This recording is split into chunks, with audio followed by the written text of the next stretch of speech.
In my family, I've always been the black sheep.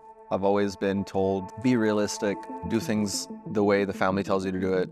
I never understood what realistic meant.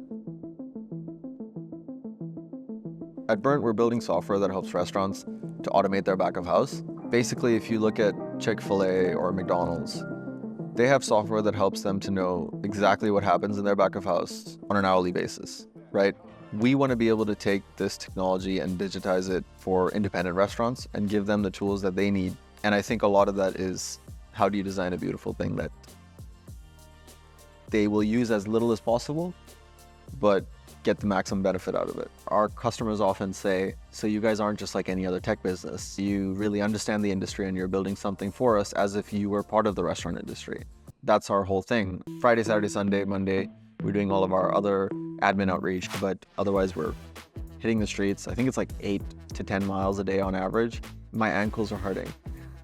But it's so worth it. I think also the restaurants, they really appreciate it because they usually get emails and calls. There you have these two scrappy founders walk straight into the kitchen and do all these kind of things to get their attention. And like, our past experiences really helped us to understand that you just have to keep going. I met my wife Ria first when we were 13. My family had said, oh, by the way, she was young Nala in The Lion King, and I think my jaw just dropped. I went back to school and told my friends that I met the girl I'm gonna get married to. As soon as like we both graduated from university, I think she knew at that point that I was actually serious, and I think it was like a 10-year test in a way, and I passed. My uncle and her uncle decided to start a restaurant business. Being a mom and pop, everything is all hands on deck all the time. You're figuring everything out every single day. In a way, it's like what we do as a startup right now. I had another uncle in the US, in New York, who was running a really successful seafood business. I was told to go and work for him. I think I started to realize very quickly, though, that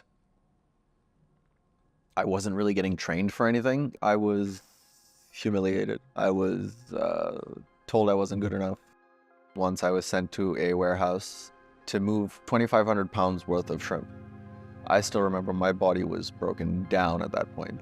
I would call my family back home in Dubai and tell them like, hey, these things are going on. I don't know how to feel about it. And they were like, you don't have an MBA. Who else is gonna give you a job? One day, me and Ria were cooking in the kitchen and my back started hurting. And I was like, babe, I'm just gonna lie down. I didn't get up for 2 weeks. I was in excruciating pain. It was this thing called amplified musculoskeletal pain syndrome. When you're mentally going through so much trauma and your brain is not able to let you know, it starts to shoot physical pain as a signal to tell you like something has to stop. I decided, obviously, I have to leave my uncle's company. This whole time of like me and Ria dating, she's always said, start a business, right? I know you have it.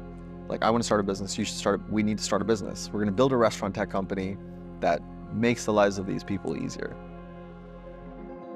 When you get that email in the morning from the investor saying, sorry, we decided to pass, you just keep going. Like, that's it. It doesn't matter. Like, you just keep knocking those walls down. I think a lot of the times people talk about overnight successes, right? These are 10-year overnight successes. We're working on our 10-year overnight success right now.